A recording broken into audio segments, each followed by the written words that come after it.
pendapat beliau tentang Pancasila menurut keyakinan agama. Check it out. Kami setiap 2 bulan sekali gereja-gereja itu ada yang namanya Sakramen Perjamuan. Nah itu sebenarnya memperingati atau menghayati lagi penderitaan dan kematian Tuhan Yesus lewat roti dan anggur.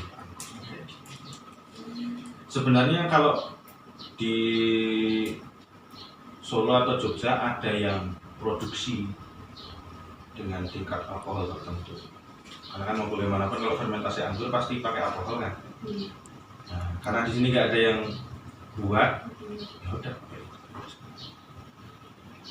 Ini bukan kami mabuk berjamaah, tapi ritual ibadah kami dalam rangka menghayati atau mengingat kembali pengorbanan Tuhan Yesus, dan itu diperintahkan di Injil. Kadang-kadang orang yang nggak tahu kan, wah di Kristen mabuk berjamaah. Udah, gimana? Tanya apa? Bagaimana pendapat Bapak tentang Pancasila dalam segi keagamaan yang dianut oleh agama Kristen? Pancasila menurut agama Kristen. Masing-masing atau keseluruhan?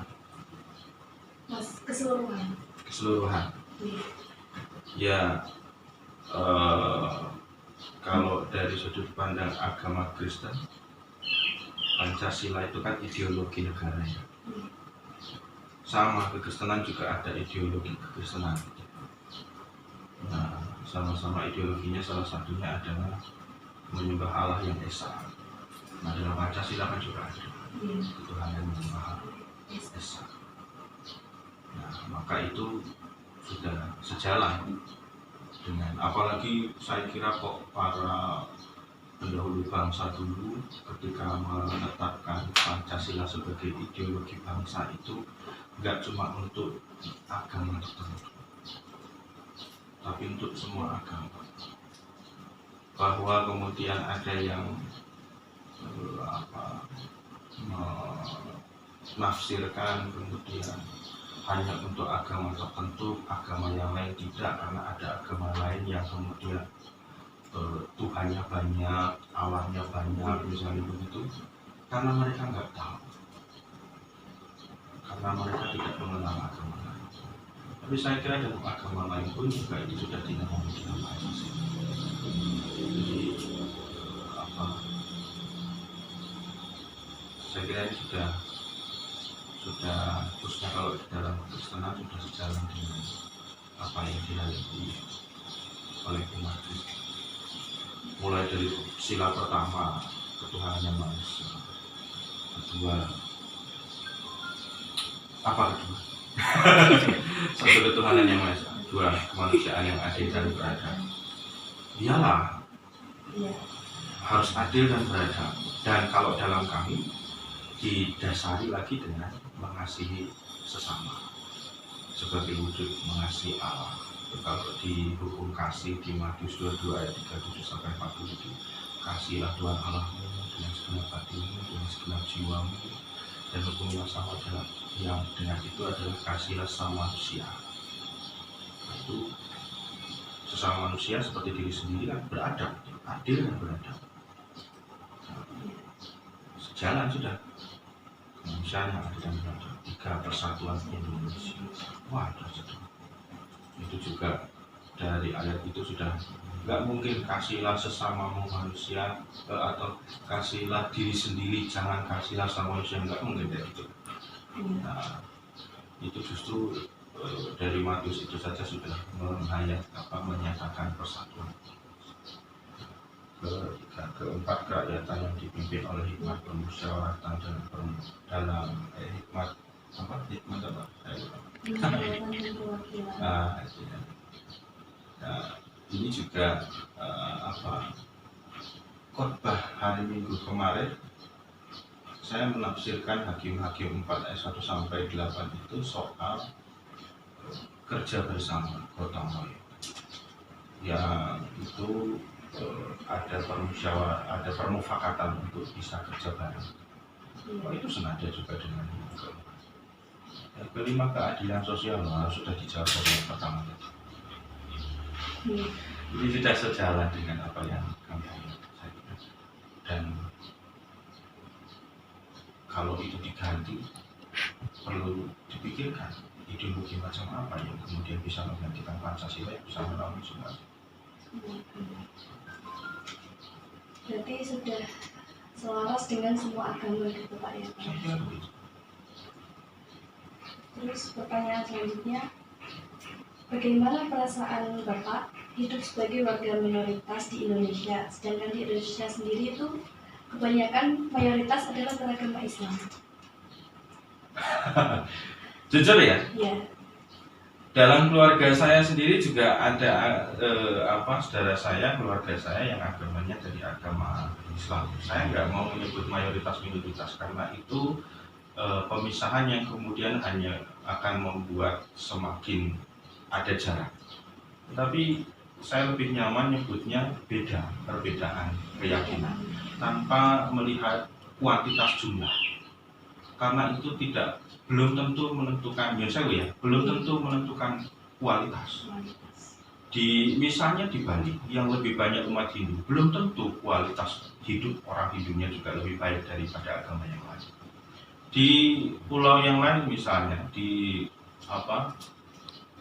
Sulawesi yang juga ada provinsi atau ada kabupaten yang lebih banyak Kristen, belum tentu yang Kristen itu kualitas hidupnya lebih baik secara mayoritas.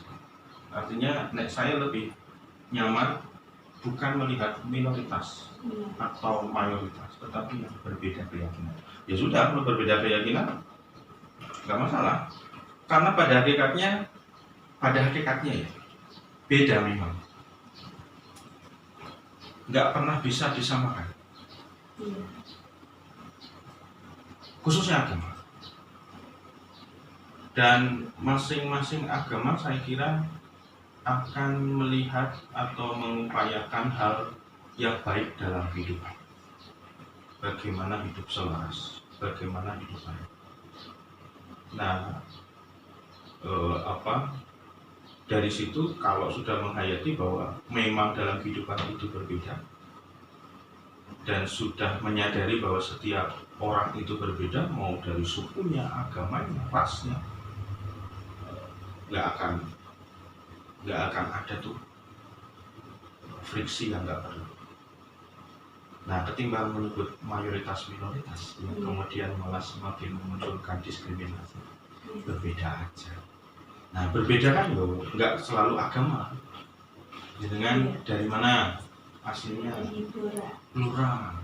Blora itu dekat-dekat katanya daerah sana ya. Blora. Jawanya Blora dengan Jawanya Semarang beda. Apalagi dengan Jawanya ngapak-ngapak di Banyumas sana. Ya sudah, memang berbeda. Rambut kita, saya nggak tahu rambutnya dengan kriwil apa lurus, ya memang beda. Nah, apa ya kon lurus kabeh. Jadi, tapi kalau menghayati itu memang beda, mengakui dan menyadari bahwa setiap orang beda, nggak cuma agamanya, nggak masalah saya kira. Tapi kalau selalu menekankan pada mayoritas dan minoritas, dan kita pun juga kemudian, oh iya saya itu minoritas, kemudian oh iya manutlah gitu-gitu, ya terdiskriminasi terus dan maksudnya jadi nggak enak juga menjalani hidup, merasa kemudian menjadi playing victim gitu kan, nggak enak juga. Coba yang suka ya? Iya. Jadi menempatkan diri sebagai playing victim karena kami minoritas gitu-gitu, kok cemen banget, kok kayak anak kecil banget gitu.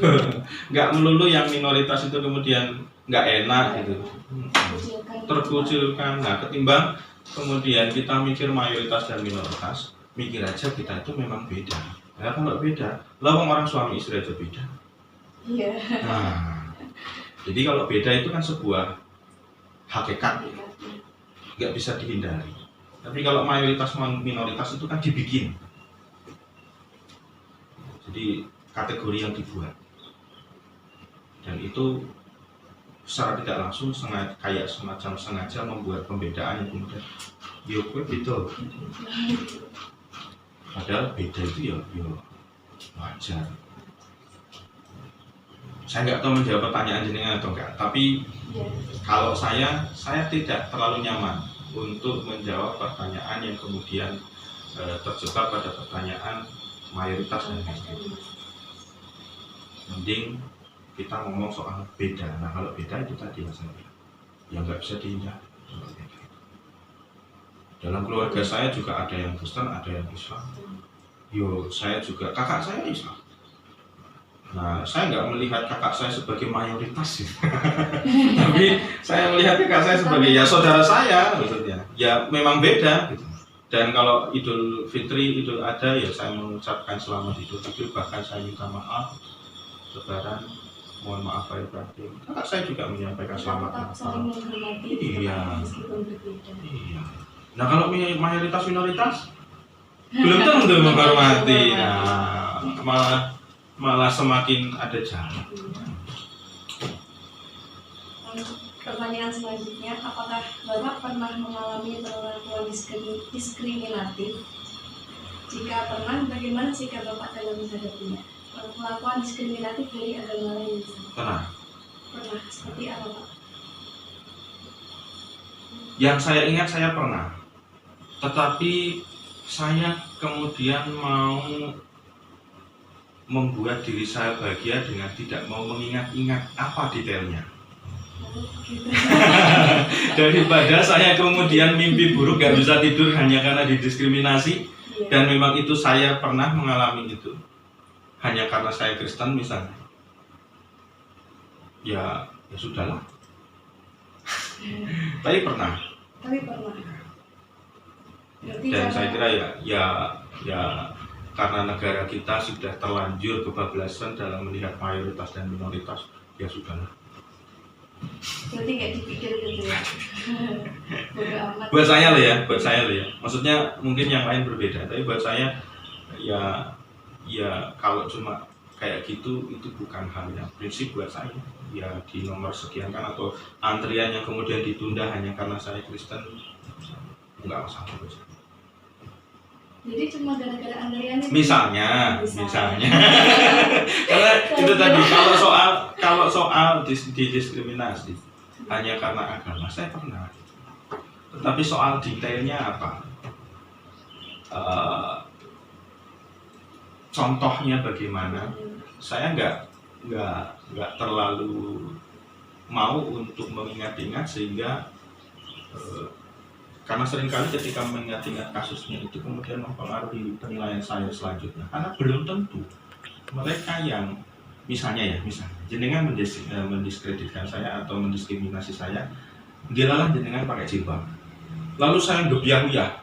Semua yang pakai jilbab berarti mendiskreditkan saya, mendiskriminasi saya. Kan belum tentu. Iya. Maksudnya, nah gara-gara itu kemudian saya nggak mau untuk kemudian mengingat-ingat, ketimbang saya kemudian terjebak pada yang pakai jilbab itu kemudian seringkali mendiskriminasi, ya belum tentu. Mending saya pernah, iya, tapi mending saya berdamai dengan itu, ya sudah. Ngerti maksud saya? Iya, saya paham. Sudah itu cukup menjawab pertanyaan dari saya. Sekian, cuma itu pertanyaan dari Itu dah. Iya. Saya kira ada yang lebih sulit. Nggak ada. Enggak, bercanda. Terima kasih banyak Ya, dan sama-sama. teman-teman saya. Oke.